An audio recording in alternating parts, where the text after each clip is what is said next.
আসসালামু আলাইকুম ওয়া রাহমাতুল্লাহি ওয়া বারাকাতুহু। যে যেখান থেকে এই ভিডিওটি দেখতেছেন সবাইকে জানাই মনের অন্তঃস্থল থেকে ভালোবাসা ও অভিনন্দন। দর্শক বন্ধুরা, এই কি কাণ্ড ঘটাই দিল হুজুর আজাহারি সাহেব। আমাদের বাংলাদেশে অনেকে জানেন তিনি কিন্তু দীর্ঘদিন যাবৎ কিন্তু কোনো ওয়াজ মাহফিলের সাথে কিন্তু তিনি কানেক্টেড নয়, কিন্তু হঠাৎ করে তিনি বাংলাদেশে আসেন। দীর্ঘদিন তিনি মালয়েশিয়া ছিলেন।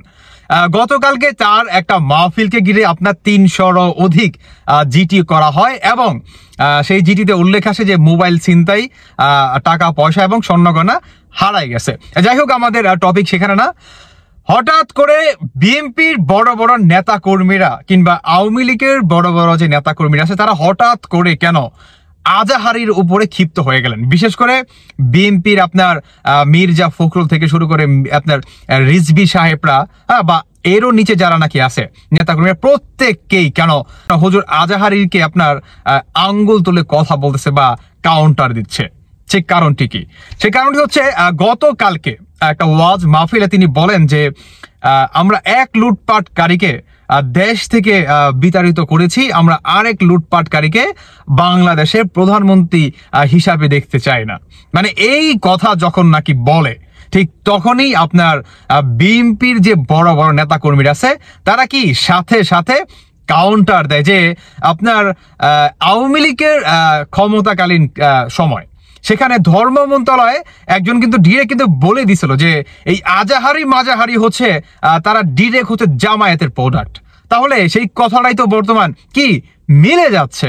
কারণ আপনি যেই অ্যাঙ্গেলে কিংবা যেই লেবাজে আপনি কথা বলতেছেন এটা কি জামায়াতের ভাষা। তাহলে আপনি এই লেবাজ খুলে জামায়াতের লেবাজ পরে তাহলে ডিরেক্ট আপনি রাজনীতির সাথে যুক্ত হলেই তো পারেন কিংবা কথা বললেই তো পারেন। তাহলেই তো আপনার জায়গাটা স্পষ্ট হয়ে যায়। কারণ আমরা আপনাকে, মানে এটা হচ্ছে বিএনপির বক্তব্য যে আমরা আপনাকে বাংলাদেশে একজন অনেক বড় একটা মাওলানা কিংবা একজন ডক্টর হিসাবে জানি ইসলামিকের দিকে, তাই না? তো আপনি কেন রাজনীতির সাথে মানে এক দলকে খোঁচা মেরে আরেক দলকে আপনি বড় করতে চান কেন? আপনার কাছ থেকে তো আমরা এগুলো আশা করি না। কারণ আপনি কথা বলবেন দিনকে নিয়ে, কথা বলবেন আখেরাত কিংবা আপনার হাসরকে নিয়ে, তাই না? আপনি কেন এই ধরনের টপিকে কথা বলেন? তাহলে মানে কি আপনি জামায়াতের ভাষায় কথা বলতেছেন? আপনি যদি রাজনীতি করার ইচ্ছেই থাকে তাহলে আপনি জামায়াতের লেবাজ পরেই ডিরেক্ট মাঠে নেমে যান, তাহলেই তো হয়। দেখেন, আমি কিন্তু আপনার বিএনপির কথাবার্তায় কিন্তু সহমত। যখন নাকি আসলে বিএনপির রিজভী কিংবা ফখরুল সাহেবরা ভাই এই ধরনের কাউন্টার দেয়, অনেকেই আপনার জামায়াতের অনেকেই কিন্তু পাল্টা একটা কি জবাব দেয় যে তোমরা হচ্ছে আসল লুটপাটকারী, দেশকে তোমরা ভালোবাসো না। যদি দেশকে ভালোবাসতা তাহলে তোমরা এভাবে লুটপাট করতা না। দেশকে ভালোবাসে বাংলাদেশ সেনাবাহিনী এবং দেশকে ভালোবাসি আমরা এই জামায়াত ইসলাম। মানে আপনি বুঝতেছেন?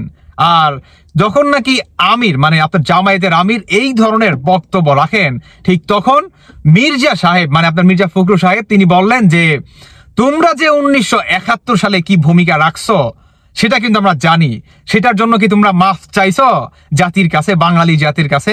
তখন জামায়াতের আমিরের বক্তব্য হচ্ছে যে সেই সময়কালীন আমরা ছিলাম না, আমাদের দাদা কিংবা পর দাদারা তারা ছিল। তো তোমার যে 14 গোষ্ঠীটা ছিল তারা কি ছিল? দেশ বিরোধী, স্বাধীনতা বিরোধী।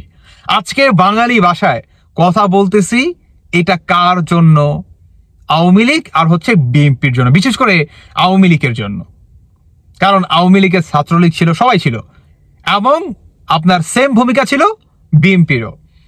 আর এই জামায়াতের ইসলাম কিংবা জামাত শিবির হিজবুত তাহরির যে বাজারা ছিল এরা ডিরেক্ট ছিল স্বাধীনতা বিরোধী।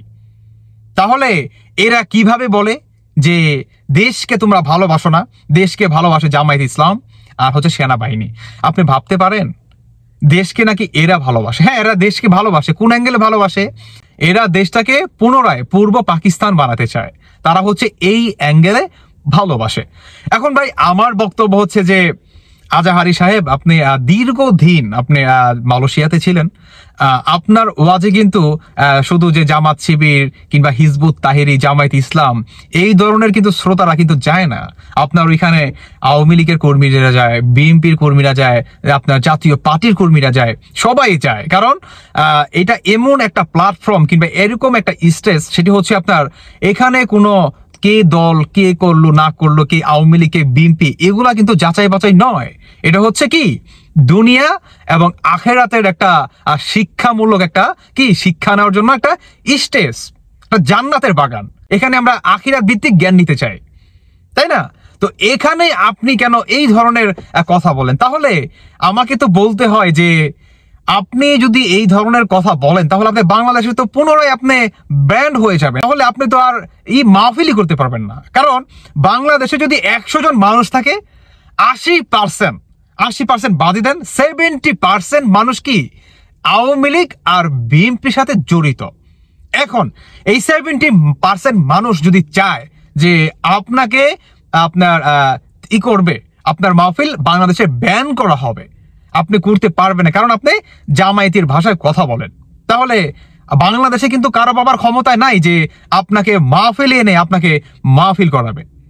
দেখেন, আপনাকে আমি অনেক ভালোবাসি, আমি আপনার সমালোচনা করার যোগ্যতা রাখি না, কিন্তু আমি বলতে চাই যে আপনি রাজনীতির সাথে জড়িত থাকবেন না প্লিজ। আর আপনি এই ধরনের কথা বলবেন না, কারণ আপনাকে অনেক ভালোবাসি, কারণ আপনি একজন মানে কি বলবো, মানে ইসলামটা খুব সুন্দরভাবে বোঝাতে পারেন, কিন্তু আমরাও সেই শিক্ষাটা সুন্দরভাবে নিতে পারি।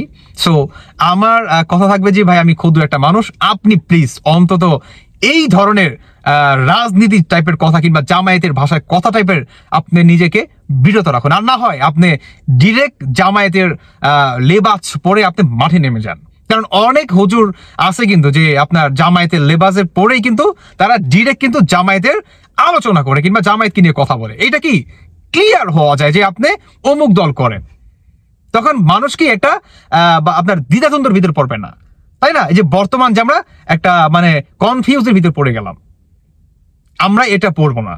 কারণ আমরা চাই আপনি বাংলাদেশের কোনো রাজনৈতিক দলকে নিয়ে আপনার কথা বলা সেই রাইট নাই, কারণ আপনাকে সবাই ভালোবাসে কি দলবিদ নির্বিশেষে, একজন ইসলামী কি স্কলারশিপ হিসেবে আপনাকে ভালোবাসে মানুষ। সো আমার কথা হচ্ছে যারাই নাকি আজাহারি সাহেবের ফ্যান ফলোয়ার আছেন, প্লিজ এটাকে নিয়ে কেউ কষ্ট পাবেন না। আপনি যদি লজিক্যালি চিন্তা ভাবনা করেন তাহলে আমার কথাগুলো আশা করি আপনি বুঝতে পারবেন। দর্শক বন্ধুরা, বাকিটা আপনাদের ব্যক্তিগত মতামত অবশ্যই জানিয়ে যাবেন। ধন্যবাদ সবাইকে। আল্লাহ হাফেজ, আসসালামু আলাইকুম।